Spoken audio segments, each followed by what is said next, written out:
Ma'am आपकी आवाज नहीं आ रही।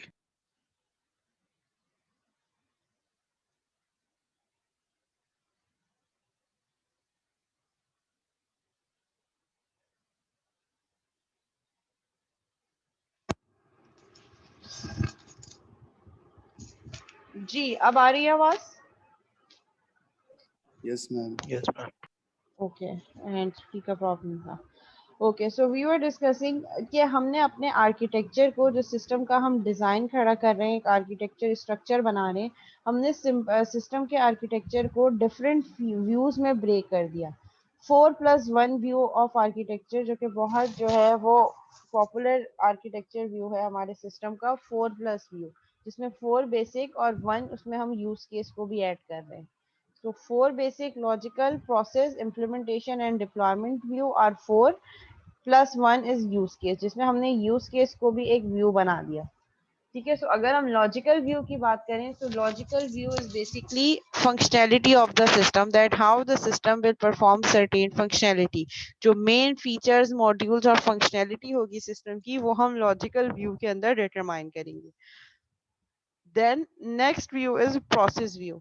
ठीक है, जितनी भी नॉन फंक्शनल रिक्वायरमेंट्स हैं, फंक्शनल रिक्वायरमेंट्स लॉजिकल व्यू के अंदर, जितनी भी नॉन फंक्शनल रिक्वायरमेंट्स हैं वो प्रोसेस व्यू के अंदर, कि कौन कौन से सर्टेन प्रोसेसेस को फॉलो करते हुए हम इस सिस्टम को डेवलप करेंगे, so that we can achieve certain quality attributes like performance, scalability, throughput. इसमें और भी बहुत सारी चीजें होती हैं, रिलायबिलिटी होती है, आपके पास रिकवरेबिलिटी होती है, उसके अलावा अवेलेबिलिटी है, सिक्योरिटी है, सिस्टम सिक्योरिटी। तो ये वो चीजें हैं। अच्छा, जब हम सिस्टम की functional and non functional requirements की बात करते हैं, तो फंक्शनल रिक्वायरमेंट्स तो वो रिक्वायरमेंट जो कि एक्सप्लिसिट हैं, जो आपका कस्टमर कह रहा है कि उसको चाहिए आपकी एप्लीकेशन में।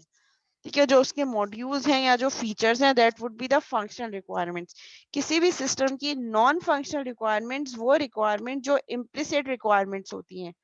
Implicit requirement means as a developer, as a programmer, as a designer, आप खुद से उन चीजों को एड ऑन करते हैं। मीन्स आपका कस्टमर आपको कभी भी नहीं, हाँ उसको वो ये तो बता सकता है कि उसको ये फीचर चाहिए, उसको अटेंडेंस का मॉड्यूल चाहिए अपने, अगर वो एक लर्निंग मैनेजमेंट सिस्टम बना रहा है, ऑनलाइन क्विजेज होने चाहिए, ये फंक्शनैलिटी है। नॉन फंक्शनल रिक्वायरमेंट क्या है? Quality attribute. कस्टमर कभी भी खुद से मुंह से नहीं कहेगा कि मेरी एप्लीकेशन 24/7 अवेलेबल हो। ठीक है, ये चीज क्या है, ऑटोमेटिकली आपको पता होनी चाहिए कि ये अगर ऐसी कोई एप्लीकेशन है, so it should be available 24/7। ठीक है, तो वो चीजें जो क्वालिटी एट्रीब्यूट्स हैं, जिससे आपके सिस्टम की एप्लीकेशन की जो है वो क्वालिटी पता चल रही हो कि वो कैसे ये सर्टेन फंक्शनैलिटी परफॉर्म कर रहा है, तो that would be called non functional requirements और क्वालिटी एट्रीब्यूट्स। कि आपके सिस्टम की परफॉर्मेंस क्या है, आज जैसे परफॉर्म कर रहा है, आज से 6 महीने बाद भी उतने ही वैसे ही परफॉर्म करेगा, नहीं करेगा। स्केलेबिलिटी, स्केलेबिलिटी मीन्स ये कि अगर आपके सिस्टम में अभी 500 यूजर्स हैं, नेक्स्ट आप उसमें अगर 1000, 2000, 5000 अगर यूजर हो जाते हैं, तो क्या उसकी फंक्शनैलिटी पे इफेक्ट पड़ेगा या नहीं पड़ेगा? Throughput, throughput number of transaction perform in certain amount of time. कि एक अगर एक हम एक टाइम में, एक यूनिट ऑफ टाइम में कुछ ट्रांजैक्शंस या कुछ रिक्वेस्ट फॉरवर्ड हुई है, तो आपका सिस्टम उसको कितनी जल्दी रिस्पॉन्ड कर रहा है। ठीक है, अवेलेबिलिटी 24/7 अवेलेबल है या नहीं है, अगर नहीं है तो कितने टाइम डाउन रहेगा। रिकवरेबिलिटी, अगर कोई फेलियर आ जाता है तो कितनी जल्दी रिकवर कर सकता है, रिकवर कर भी सकता है या नहीं कर सकता। रिलायबिलिटी, कितना रिलायबल है। तो ये सारी चीजें आपकी नॉन फंक्शनल रिक्वायरमेंट्स हैं जो प्रोसेस व्यू के अंदर आ रही होती है, कि हम कौन से सर्टेन प्रोसेसेस फॉलो करते हुए सिस्टम को डेवलप करें, सो दैट ये क्वालिटी एट्रीब्यूट्स हमारे पास अचीव हो सकें। Next view is implementation view. Implementation view software management, कि हम सॉफ्टवेयर को किस तरीके से ब्रेक कर रहे हैं, टीम कैसे असाइन कर रहे हैं, कौन सी टीम कौन से मॉड्यूल पे काम करेगी, ओवरऑल इंटीग्रेशन कैसे होगी। So overall software management implementation view के अंदर आएगा, जिसमें हम सॉफ्टवेयर को इम्प्लीमेंट कर रहे हैं। मींस कोडिंग कौन करेगा, कोडिंग की कोई अलग टीम है। ठीक है, आप उसमें सब सिंक्रोनाइज कैसे करेंगे, कम्युनिकेट कैसे करेंगे, that all come under the software management. That how we can manage the software, how we can overall management of software come under the implementation view of the architecture. Fourth one is deployment view. हमने code कर दिया, हमने application को implement कर दिया। Now how can we deploy the application? Deploy means कि उसने जब आपने एप्लीकेशन डिजाइन कर ली, अब एक्चुअली उसको जिस एनवायरनमेंट में रन होना है, उस ऑपरेटिंग एनवायरनमेंट में आप उसको डिप्लॉय कैसे कर रहे हैं? ठीक है, सिस्टम टोपोलॉजी क्या होगी, नेटवर्किंग कैसे होगी, कौन से सिस्टम पे आप उसको इम्प्लीमेंट करेंगे, कौन कौन उसको एक्सेस कर सकता है, इंटरनेट ओवर द नेटवर्क आप उसको कैसे चलाएंगे, सिस्टम टोपोलॉजी क्या होगी, कस्टमर के हैंडओवर कैसे करना है, डिलीवर कैसे करना है आपने कस्टमर को, कस्टमर साइट पे इंस्टॉल कैसे करेंगे, इंस्टॉलेशन की कोई टीम होगी जो कस्टमर साइट पे जाके उसको इंस्टॉल करेगी, और कम्युनिकेशन थ्रू आउट आपकी एप्लीकेशन जब रन होगी तो कैसे कौन कौन उसको एक्सेस कर सकता है, और ओवरऑल कम्युनिकेशन कैसे होगी। सो ये सारे टास्क डिप्लॉयमेंट व्यू के अंदर आ रहे होते हैं। ठीक है, एंड जो हमारे पास 4 व्यू के अलावा ये जो एडिशनल है 1 व्यू, वो that is use case view.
Okay class, sorry for inconvenience and waiting.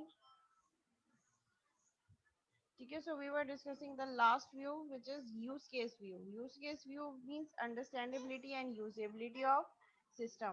एक नया व्यू ऐड किया हमने सिस्टम के आर्किटेक्चर में जो हमें ये बता रहा है कि हमारे पास जो है how system will be develop the common understandability of system in terms of functionality. ठीक है, कि हम सिस्टम को कैसे डिफाइन कर रहे हैं, सिस्टम को कैसे अंडरस्टैंड कर रहे हैं. ठीक है, so understandability of system through use case, कि जो फंक्शनल रिक्वायरमेंट्स हम प्रॉपर्ली जिनको अंडरस्टैंड नहीं कर सके या यूजर जिसको एक्सप्लिसिटली एक्सप्लेन नहीं कर सका, सो हम उसको यूज केस व्यू के थ्रू अंडरस्टैंड कर सके. And usability of the system, that how can we use the system. ठीक है, ये हमारे पास 4+ व्यू ऑफ आर्किटेक्चर है. ठीक है, एक्सप्लेनेशन हम इसको देख लेते हैं. The logical view. This view of architecture addresses the functional requirements of the system. ठीक है, जैसे मैंने आपको कहा कि हम जो फंक्शनैलिटी सिस्टम की बता रहे हैं, that would be the functional requirement of the system, that the what the system should provide in terms of services to it users. Means वो कौन कौन सी फंक्शनैलिटी है जो सिस्टम अपने यूजर्स को प्रोवाइड कर रहा होगा. The logical architecture is captured in class diagram. ये जो लॉजिकल व्यू है इसके लिए हम क्या यूज कर रहे होते हैं, हम क्लास डायग्राम यूज कर रहे होते हैं that contain the classes and relationship that represent the key abstraction of the system under development.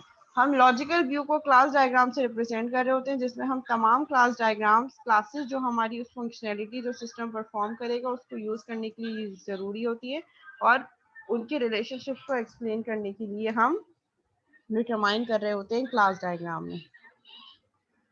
Most of the UML notation that has been addressed so far is contained within this view of architecture. ठीक है, for example classes, classes को हम यहाँ utilise कर रहे होते हैं, उनके बीच में association, aggregation, generalization and packages, जो फोल्डर्स बना के काम कर रहे होते हैं कि एक पैकेज के अंदर कौन कौन सी क्लासेस आएंगी. As time moves on, more classes and packages are added to the model. जैसे जैसे टाइम गुजरता जाएगा आप और क्लासेस और पैकेजेस को अपने उस मॉडल में ऐड ऑन करते चले जाएंगे. A key mechanism is a decision regarding common standards, policies and practices. ठीक है, some common key mechanisms involve the selection of an implementation language, कि हम implementation language क्या कौन सी होगी जिसमें हम जो उसको हम यूज करते हुए सिस्टम को डेवलप करेंगे. persistence data storage. persistence data storage कहाँ है, जहाँ परमानेंटली हमारा डाटा स्टोर होगा. The look and feel of the user interface, हमारा यूजर इंटरफेस क्या होगा. एरर हैंडलिंग हम कैसे करेंगे. Communication mechanism, object distribution and object migration and networking. ये तमाम चीजें जो है हम इस व्यू के अंदर, इस प्रोसेस व्यू के अंदर परफॉर्म कर रहे होंगे. सिस्टम के common standard, policies and practice, सब चीजें हम इस व्यू के अंदर डिटरमाइन कर रहे होंगे. ठीक है, फॉर एग्जाम्पल यहाँ पे हमारे पास क्या है, सैम्पल की mechanism for the ESU course registration problem. ठीक है, जो हमने केस स्टडी देखी है उसके लिए हमारे पास क्या होगा, उसके लिए हमारे पास सैम्पल पॉलिसी क्या है. ठीक है, C++ is the language of choice by the architecture team. Architecture team ने फॉर एग्जाम्पल C++ की लैंग्वेज चूज की है. The architecture team also decided that the particular set of GUI controls should be used to control the look and feel of the user interface, and therefore a package called GUI control is added to the model. तो ये initial key mechanism बताया है कि हम logical view में ये चीजें इस तरीके से determine कर रहे होंगे. The database strategy chosen by the team architecture team is the use of corresponding database class, shadow class for each persistence class in the system. A database package containing the shadow classes is added to the model at this time. ठीक है, हमने एक database का package भी folder add कर दिया जिसमें अभी स्टार्ट में हमारे पास shadow classes हैं जो तमाम डाटा को परमानेंटली स्टोर करने के लिए यूज हो रही हैं, उसको भी हमने अपने मॉडल में ऐड कर दिया. Additionally, it was decided to make use of the C++ features of catch and throw for exceptions. ठीक है, हम catch and throw वाला mechanism use करेंगे, try and catch for error handling. A package called error handling is also added to the model. Finally, a set of commercial foundation classes was chosen for this system. मतलब हम अपने system में logically हमने बता दिया कि इन functionality को add करने के लिए हम ये टास्क परफॉर्म करेंगे. ठीक है, तो ये हमारे पास लॉजिकल व्यू हो गया क्लास डायग्राम के फॉर्म में थ्रू पैकेज डायग्राम्स, ठीक है। हमने इंटरफेसेस बनाए, उस इंटरफेसेस के कुछ मेथड GUI की कंट्रोल क्लास इंप्लीमेंट करेगी, कुछ मेथड यूनिवर्सिटी आर्टिफैक्ट की क्लास इंप्लीमेंट करेगी। यूनिवर्सिटी आर्टिफैक्ट में प्यूपल की इंफॉर्मेशन होगी, वो जो हमने देखा था प्रोफेसर स्टूडेंट एंड वो जो मैनेजर्स वाली क्लास स्टूडेंट्स है वो इसके अंदर आएगी, पीपल इन्फो की क्लास के अंदर। यूनिवर्सिटी आर्टिफैक्ट्स के अंदर ही हमारे पास डेटाबेस होगा, और फिर एरर हैंडलिंग के लिए हम ट्राई कैच मैकेनिज्म यूज करेंगे, और फाउंडेशन क्लासेस होंगी हमारे पास जो एंटिटी क्लासेस बनेंगी, वो हम इस फोल्डर के अंदर यूज करेंगे। तो टोटली हमारे पास ये पैकेजेस बनेंगे। ये हमारे पास लॉजिकल व्यू ऑफ सिस्टम है।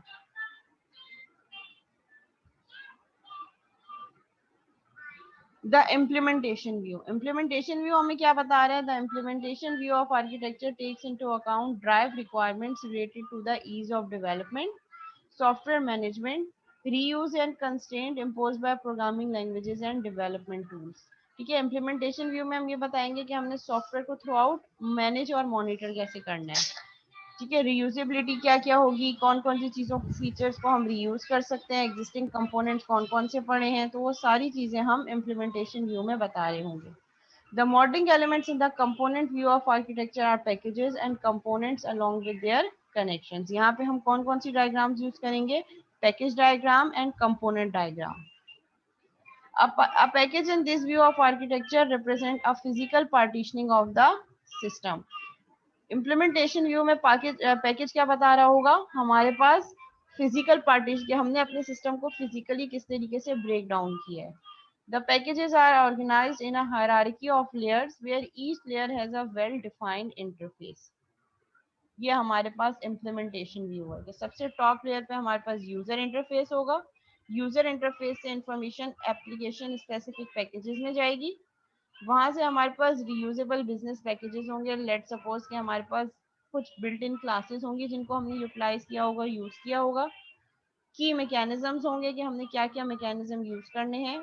एंड सबसे लोअर लेवल पे हमारे पास हार्डवेयर एंड ऑपरेटिंग सिस्टम के पैकेजेस होंगे। ये वैसे ही है जैसे हमारे पास 1 tier 2 tier and 3 tier application होती है, इसी तरह इम्प्लीमेंटेशन भी है कि सबसे पहले यूजर इंटरफेस होगा, फॉर्म्स होंगे जिसके थ्रू इंफॉर्मेशन आपकी एप्लीकेशन में जाएगी।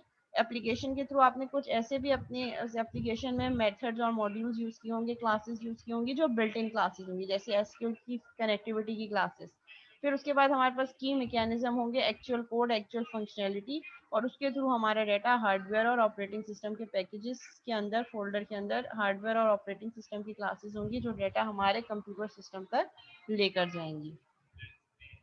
मेन कंपोनेंट डायग्राम क्या बनेगी? हमारे पास interfaces, university, error handling, databases and foundation classes. ये कंपोनेंट व्यू है। कंपोनेंट और पैकेजेस डायग्राम को मिला के हम इम्प्लीमेंटेशन व्यू को डिस्क्राइब कर रहे हैं। Source code component, source code जो हमारा एक्चुअल कोड होगा जिसमें कोडिंग होगी।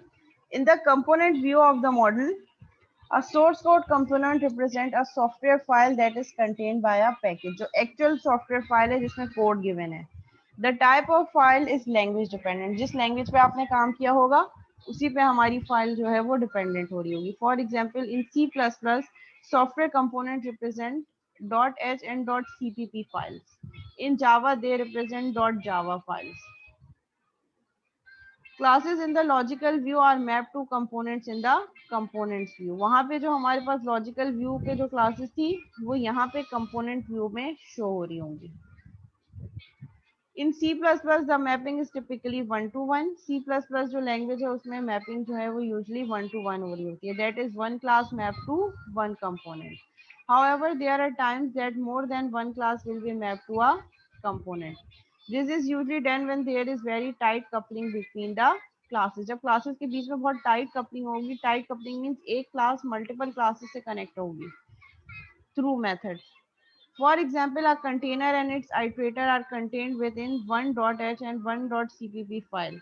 In this case, the container and the iterator classes would be mapped to one component. अगर 1-to-1 की mapping है तो फिर वो एक ही component में हर class जो है वो map होगी।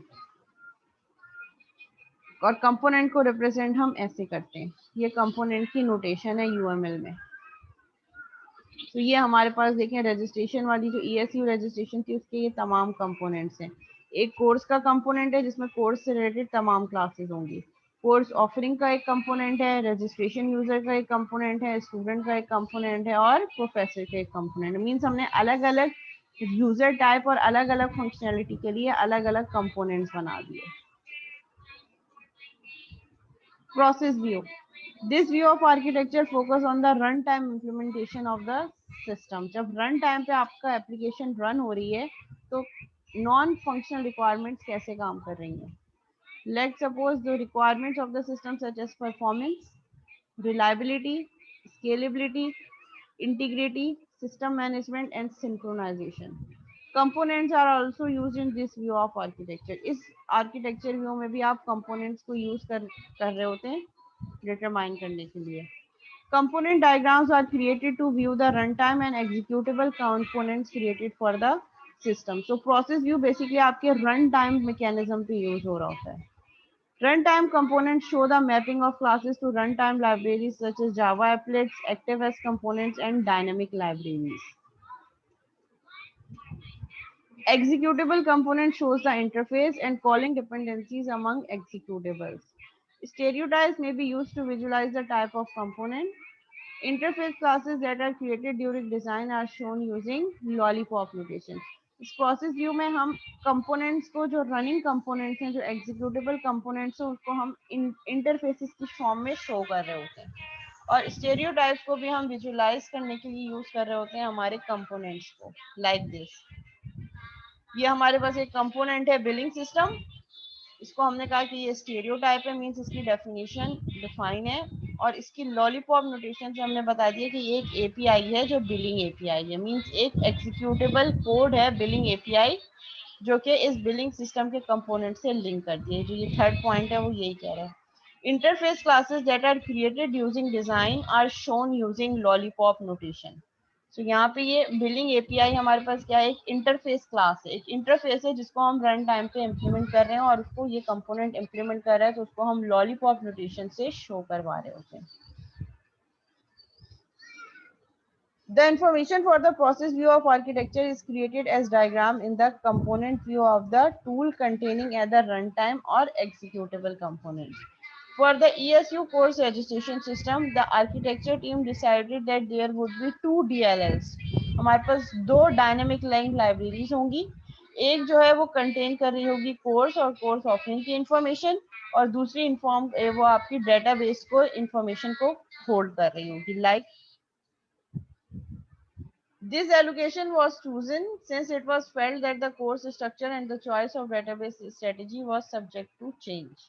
By making them libraries, only the libraries would have to be replaced to implement future changes. हमने तो अलग अलग libraries बना दी क्योंकि हमें लग रहा है कि इनमें changes के chances हैं। So अलग अलग libraries बनाने से ये होगा कि हम किसी भी future changes की वजह से easily replace कर सकते हैं अपनी लाइब्रेरीज को, सो दैट हम कोई भी फ्यूचर चेंजेस को इजीली इम्प्लीमेंट कर सकें। ठीक है, लाइक दिस, ये हमने क्या किया, एक प्रोफेसर ऑप्शन की कंपोनेंट क्लास बना दी और लॉलीपॉप नोटेशन से हमने क्या बता दिया कि हमारे पास कोर्सेज एपीआई और डेटाबेस एपीआई के कुछ इंटरफेसेस हैं जिनको ये वाले कंपोनेंट्स जो है वो कंप्लीट करेंगे। कोर्सेज की हमारे पास एक कंपोनेंट है और एक परसिस्टेंस कंपोनेंट है जो कि डेटाबेस है हमारे पास, कि हमारे पास डाटा कहाँ पे जाके परसिस्टेंट परमानेंट बेसिस पे स्टोर होगा।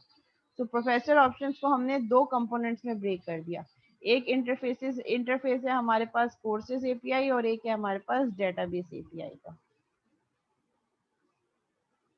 डिप्लॉयमेंट व्यू हमें क्या बता रहा है, this view of architecture involves mapping software to processing nodes, कि हमने जो सॉफ्टवेयर बना दिया अब उसको हम रन किस तरीके से कर रहे हैं। It shows the configuration of run time processing elements, configuration कैसे होगी।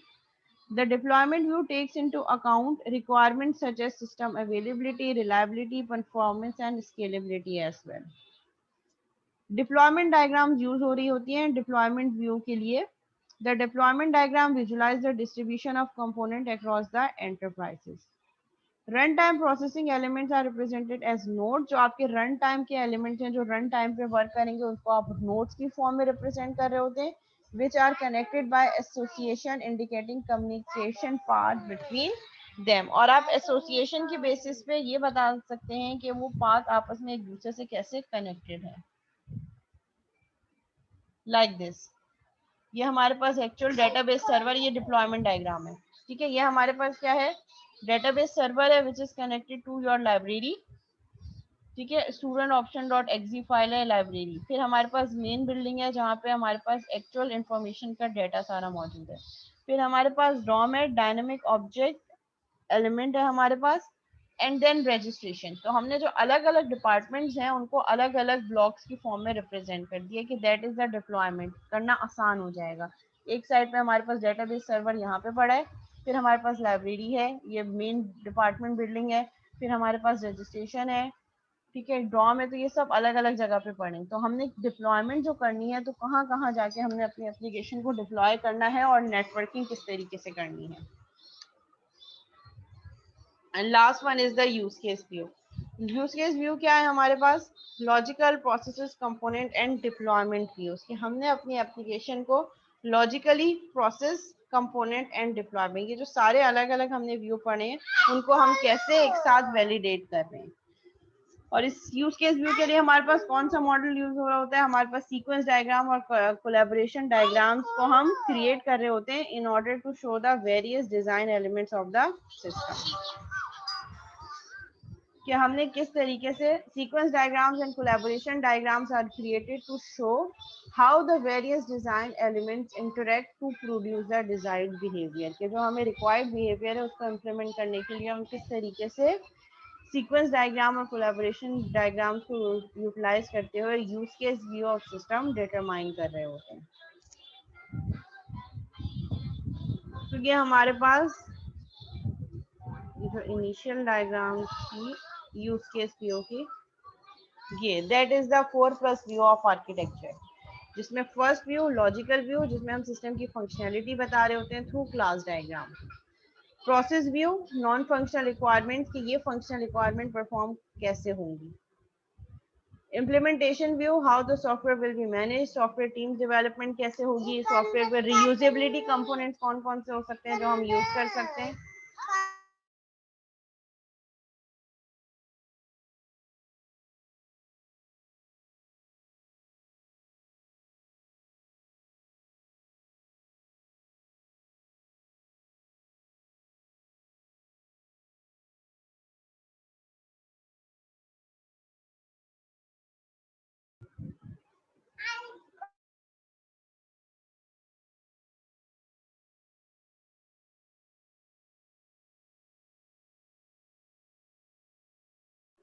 ठीक है, डिप्लॉयमेंट व्यू में हमारे पास सिस्टम की टोपोलॉजी, सिस्टम कैसे इम्प्लीमेंट होगा, नेटवर्क क्या होगा, कौन कौन से नेटवर्क पे चलाना है, डेटाबेस सर्वर कहाँ है, डेटाबेस कहाँ होगी, सिस्टम को इम्प्लीमेंट कैसे करना है, ऑपरेटिंग एनवायरनमेंट की सारी चीज़ें डिप्लॉयमेंट व्यू।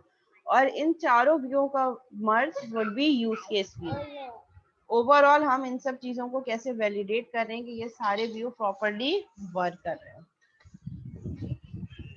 ठीक है, तो यहाँ पे हमारा कोर्स जो है ये फाइनली कंप्लीट हो चुका है। लास्ट वाला ये जो टॉपिक है 4+ view architecture, that is just an overview. ठीक है, इसको इतनी डिटेल में जाने की, और ये यहाँ तक स्प्लिटिंग क्लासेस जो मैंने बहुत डिटेल तक पढ़ाया है इसको इतनी डिटेल में ही आप देखेंगे।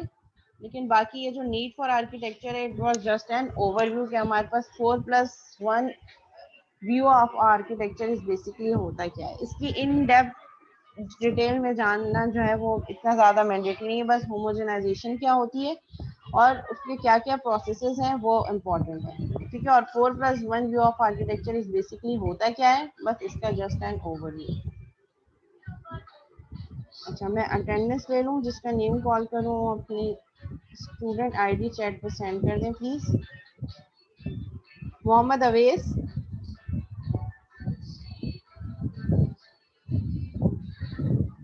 मोहम्मद अवेस, मोहम्मद अरीफ,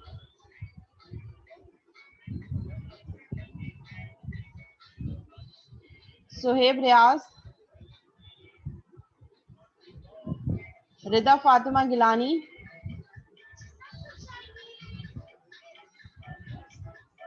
रिदा मुकद्दस खान, क्लास क्या हो गया है, कहाँ खो गए आप लोग?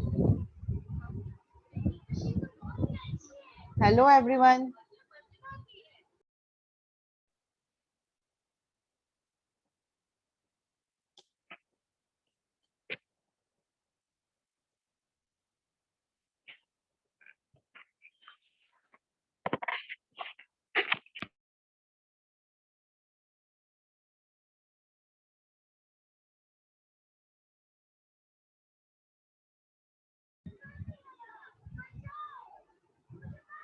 ओके, रिदा प्रेजेंट है और रिदा से पहले तमाम लोग एब्सेंट हैं। मोहम्मद अफाक खान, मोहम्मद अफाक खान, फैजान शहजाद, बिस्मा खान, याया हबीब। बेटा आप लोगों ने कहाँ अटेंडेंस लगाई है? मेरे पास तो आपकी अटेंडेंस शो नहीं हुई। मैंने आप सबके नेम कॉल किए हैं, अरीब का नेम कॉल किया है, अवेश का नेम कॉल किया है, सोहेब रियाज का नेम कॉल किया है, रिदा फातिमा गिलानी, रिदा फातिमा गिलानी, रिदा मुकद्दस खान प्रेजेंट है, मोहम्मद अफाक खान, फैजान शहजाद, बिस्मा खान, याया हबीब, मोहम्मद अजीम, समीद इकबाल,